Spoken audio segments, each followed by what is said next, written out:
Xavier Doherty. They gave him that 42nd or 43rd over. I don't remember, and I hit 4 6s in that over. Yeah. In fact, I think you hold the record for hitting 4 6s across different games, right? Consecutively or something like that. No idea. It was not consecutive.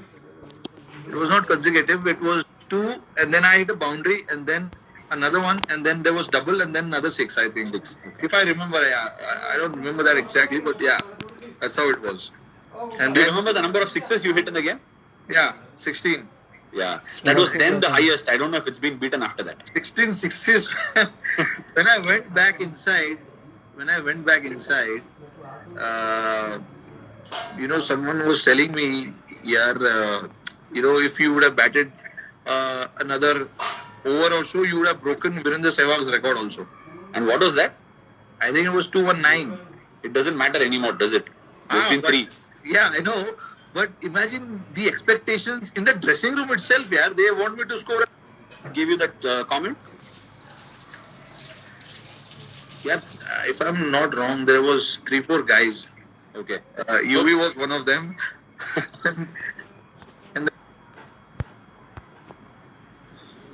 Because you know what, Rohit? I mean, just as you are speaking about it, I remember from about 44th to the 48th over, there was a time when every single ball was either a boundary 6 or a 2.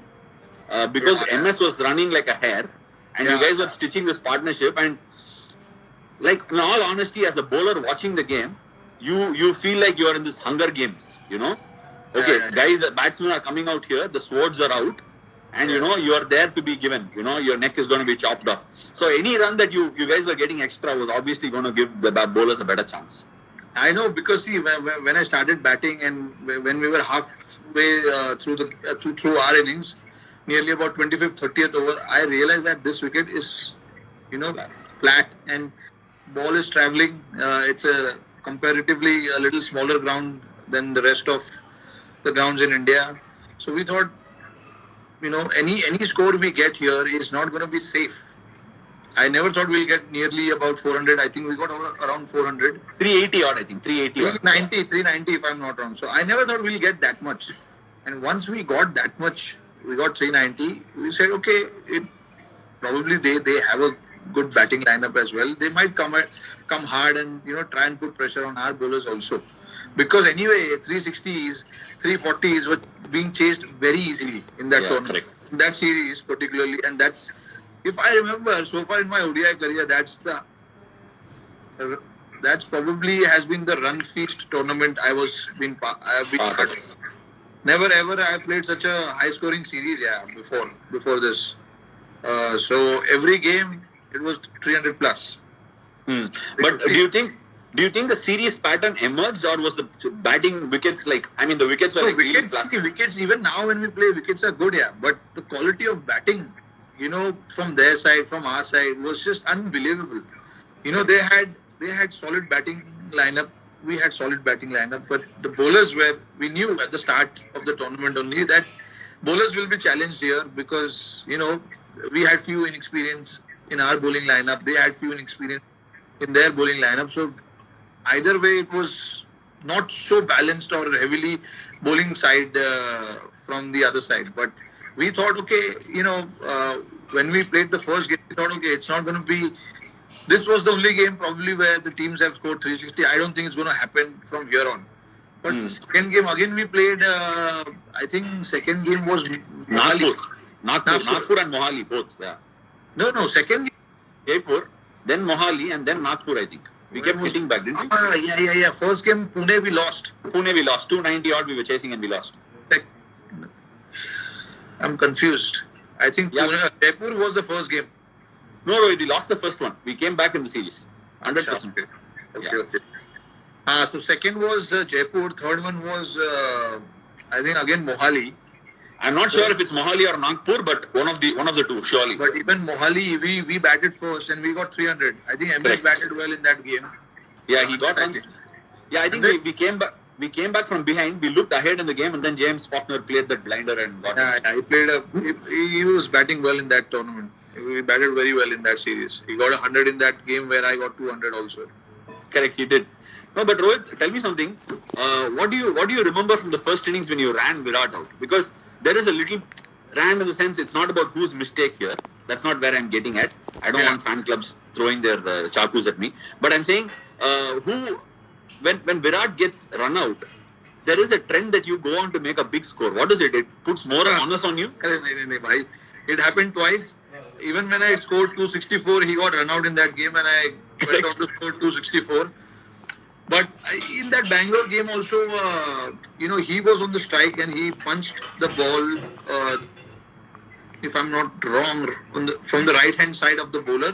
Correct. So obviously, your natural tendency when you're at the non-striker end is to go back and save yourself. So I went back, and by the time I turned to see where he was right there. And there was no way I could make it to that side because I already. Rohit, forget about it. We've all played it, and we know all these things happen. But I'm asking, does it egg you on so that because Virat is gone, does it put the responsibility on you of saying, okay, this 100 also I need to make? I told you that when I was explaining about it. He got 100 in that game, first game, 50 balls, 100. He was in great form. So obviously, if you lose a player, in that fashion, you want to make it up. Yeah, you don't want to leave it to someone else, and you need guys who are in form to bat as much as possible. And we lost two of the guys. Shikhar was in great form. He got out. He made 60 or 40, if I'm not wrong. I think he made 60 in that game. Shikhar made 60, correct. Yeah, and Virat got out cheaply. I don't think he didn't get off the mark. He played only 2 balls. So he got out on 0. So obviously it was my responsibility to make sure that I stay till the end, because we always talk about one batter batting 2 innings, and we three of us were in great form. Correct. Having scored a lot of runs in that series. So I thought, okay, it's my responsibility to be there. Not to mix up.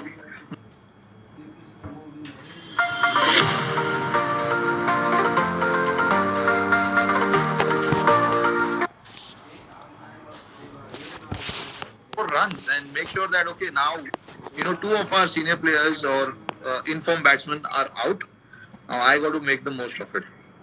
And I was thinking like that. Yeah. Actually, this series was only about Shikhar, yourself, Virat, and to an extent Maxwell, George Bailey, and maybe Watson. That was where the series was, because it was 3 batters from this side and 3 batters from this side, and in fact, Yuvipa and MS hardly got much to do in this tournament. Yeah, I think Mohali, MS made some runs, but I think he got 100. He might have got 100. I'm not sure. But apart from that, I think it was mostly about the top 3 and the quality of top 3 batting, like you said. Yeah, MS in that game against, in the game where I got 200, he got 60 or 40 balls. Yes, correct. Something like that, yeah. 32 balls, 50 or something. Yeah. The helicopter was out. Because I could see it from the other end that, okay, wow, this is something. So I saw that, and then the 3 high-scoring games, Jaipur, Nagpur, and Bangalore. Except Bangalore, these 2, Jaipur and Nagpur, 80% of the runs were scored by top 3 batsmen. Correct. So that's probably the reason Raina, UV, and MS didn't get to bat so much. In Mohali, we were put under pressure. We lost wickets up front, and that's how MS got to bat a lot there, along with UV and Raina as well. Correct. Rohit, now with batting done, tell me what you remember from the bowling. You put your captain's hat on and tell me what you remember about bowling. I only remember one funny incident, which was dismissal of Shane Watson. Okay. Do you remember what happened? How he got out? Jaddu caught the catch of Vinay Kumar and Vinay celebrated, right? No, Jaddu was bowling. He bowled that ball so fast. Correct. He bowled that ball so fast. Watson, before he could cut the ball, it hit his inner inside of the bat. Hit MS's thigh. MS's thigh and went to short third. Correct. I remember it. I clearly remember. And the run out of George Bailey. Correct. Vinay Kumar threw it down from the other end. Correct. He was looking at the bowler's end. By the time he could make it back, the ball was already in MS's hand and he ran him out. Those are the 2 incidents. And the third one, I'll tell you, I think it was Maxwell. He hit 1-6 of Vinay Kumar, which hit the scoreboard here. बहुत बड़ा छक्का था. I think it was more than 100 meters.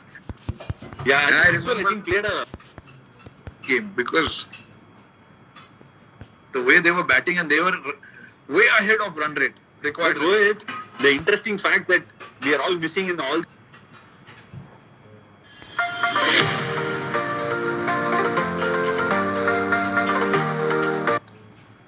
And Haddon made a 40 and Maxwell made a 60 in that. And from there, Faulkner got the 100 and took them through. That's what I'm saying. When Maxwell was batting, it was looking very easy for them. Correct. And then obviously George Bailey was in the form of his life. Every game he played, he got 50 plus, 70 plus in that series. If I'm not wrong. I think he got every 90 or something like that. Yeah, right. Yeah. So if I was like, okay, they've got him to come. Now there's Watson who's going to come. Faulkner, Haddon, and all these guys. So it's not going to be that easy for us. And then, like you said, 130 for 6. We thought, okay, now it's done. Now probably we can, take it a little bit easier. We can breathe. But then this guy came, Faulkner, and again. Any idea why Watson came down the order, Rohit? Because I kept on checking again and again, and I couldn't find a reason why. Maybe they wanted him to bat towards the end. They thought the game might go a little close towards the end, so they might need, along with Faulkner, they might need someone else. Probably that's what they were thinking, if I'm not wrong, I guess. Do you also remember the fourth incident where Shami dropped the catch at deep mid wicket? Yeah, I remember that. The deep wicket it was of Faulkner. He ran the usual Shami way, and he thought he's going to take that very easily, and he dropped it. Can you shake the head like how he shakes usually? Not really.